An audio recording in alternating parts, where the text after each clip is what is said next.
Welcome back. I'm Jason. And I'm Colter. And this is the Massive and Passive Income Show. That's right. Yes, it is. We got it. We're excited to be here. As always, it's fun to have a conversation with Jason.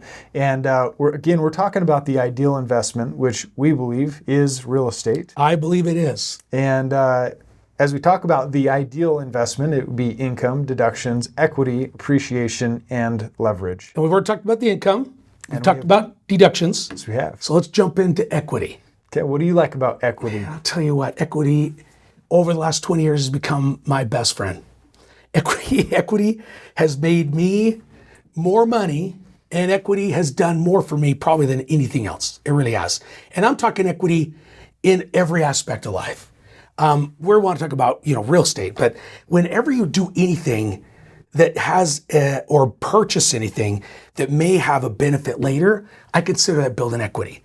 Like the stuff you do with your kids when they're littler, you're building equity in that kid to produce something later that's going to make him better.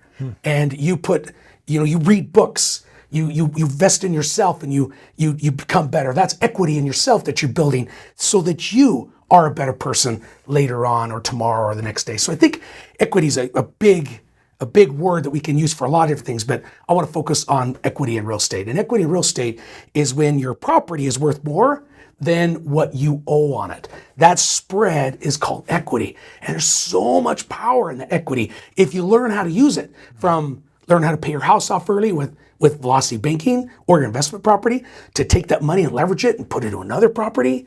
I mean, there's just all sorts of things we can do with equity. Yeah, there it is.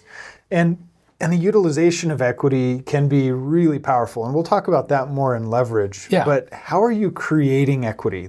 And I want to answer that question, is that how are we creating equity? Because when you make money when you buy, you get paid when you sell. Yes. And so how do we create that equity immediately on the buy? And what are some of the strategies that you're using in order to find that equity in properties? Yeah, it's the same. Like, let's go back to the kid. You have a kid and you don't do anything with that kid and let YouTube raise him. What kind of kid is that going to be later on in his life? He'll be a YouTube kid. He'll be a YouTube kid. But if you invest some time and energy and education and learning, that kid's going to become something awesome. And it's the same thing with real estate. You take real estate and there's only one bathroom, but there's room for a second bath. You put another bathroom in there. There's a basement that's not finished. You add a master bedroom, master bathroom down, in the back maybe. Turn a garage into a bedroom, or turn a bedroom that was a garage back into a garage, depending on your market. Those are all ways that you can create equity or increase the equity of that property. And sometimes it's just, like my buddy Chris Wilson says all the time, putting lipstick on the pig. Sometimes you just gotta go in, clean the carpet, put a little paint up, replace a few things, and you've created equity, more equity, because you've increased the value. And remember, equity is that spread between what is owed, what you owe on it, what you've borrowed against it, and what that property is worth. Yeah. Well, and that's what we're trying to create time and time and time again, is equity, right? And when we buy it, let's just get into some numbers. Yeah. So if we buy a house for $200,000 and we've put $50,000 down and we owe $150,000, then we have $50,000 in equity. We do. Right?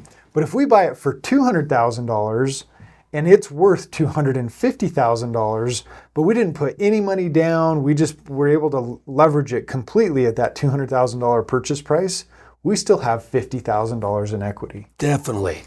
And if we buy a 2-bedroom, 1-bath house that's worth $200,000, and we figure a way to add another bedroom and a bathroom, make it into 3-2, we may have just increased that value from $200,000 to $275,000 or $300,000. Yeah. And that's what I'm excited about. Because, you have to put some money in. You may have to put 20 or 30 into it. But usually, dollar for dollar, you double.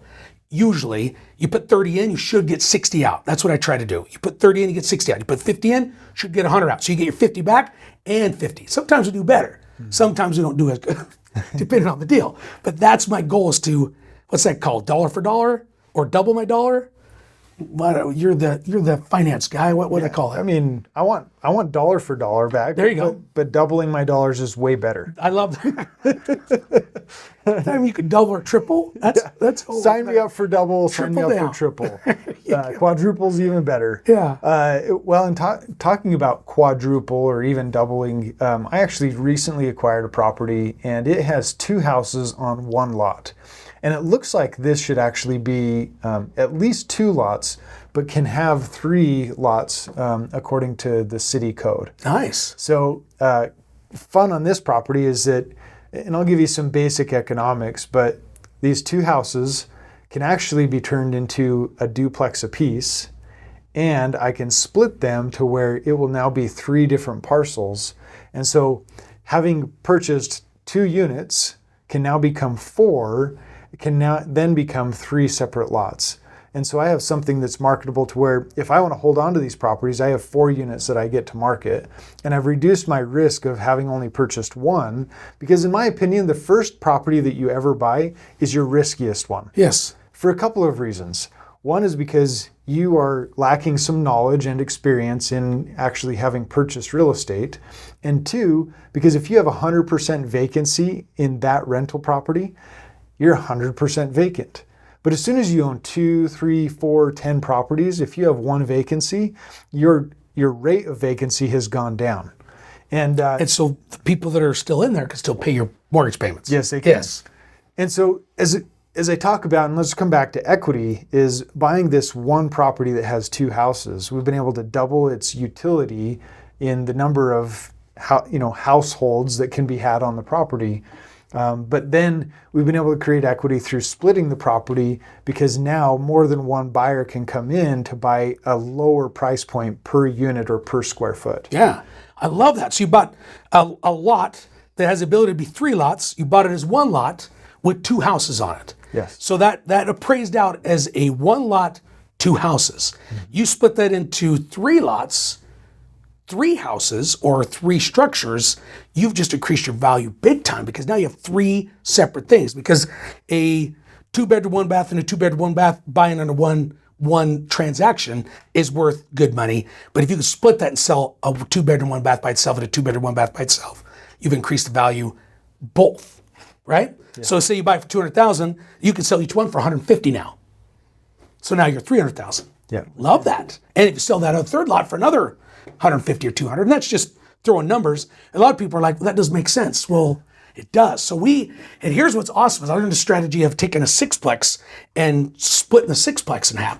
So I bought a 6-plex in Boise about 15 years ago for $300,000. Yeah, $300,000. Then I took that 6-plex and split it, because I had a big stairwell down the middle of it. So it was actually 2 separate structures. And I was able to split it into 2 3-plexes and sold each 3-plex for $250 a piece. Wow. Yeah. And I remember when I went into the city and told them that's what I want to do. Why would you do that? I was like, I just want to split them. I think it'll make it better for me and make it better for financing. And then the guy came back and there's another one in the same place that I went to buy it again. And he goes, I see what you're doing. I'm like, well, it wasn't a secret. I just, I didn't know for sure it was going to work when I first did it, because I learned the strategy and we did it. And then the city changed a few things. They won't let every one of them do it anymore. There's a whole bunch more to it. But I did a couple of those and did pretty good with them. Yeah. And it's just taking value, buying value now, and then generating or creating a way to create more value for what's already there. And by splitting it, that's what did it. Well, and you think about what you created there is, a lot of people are calling it house hacking, right? Is now you've created a bigger buying pool than what you had in the 6-plex arena or market, right? You have so many people that can only spend enough to buy a 6-plex. Yeah. But if you split that in half and you make it more economical or more economically feasible in order to buy a 3-plex, now you've opened up your buying pool to more people. Well, I'm excited to see what you do with that property, because that's awesome.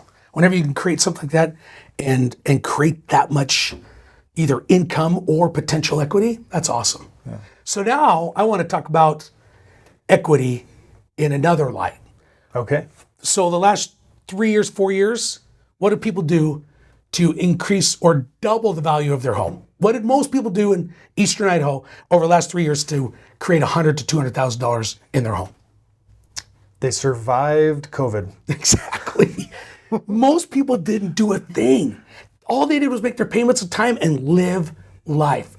Most people have anywhere from $150,000, $200,000, even $300,000 equity in each one of their homes. Now, over the last year, we've lost a little, but man, year and a half ago, I could not believe what I was walking for a 3-bedroom, 2-bath house and what people were paying for them. And they were paying $30,000, $40,000 over asking, and they were getting 10 offers in 3.2 seconds after it hit the market.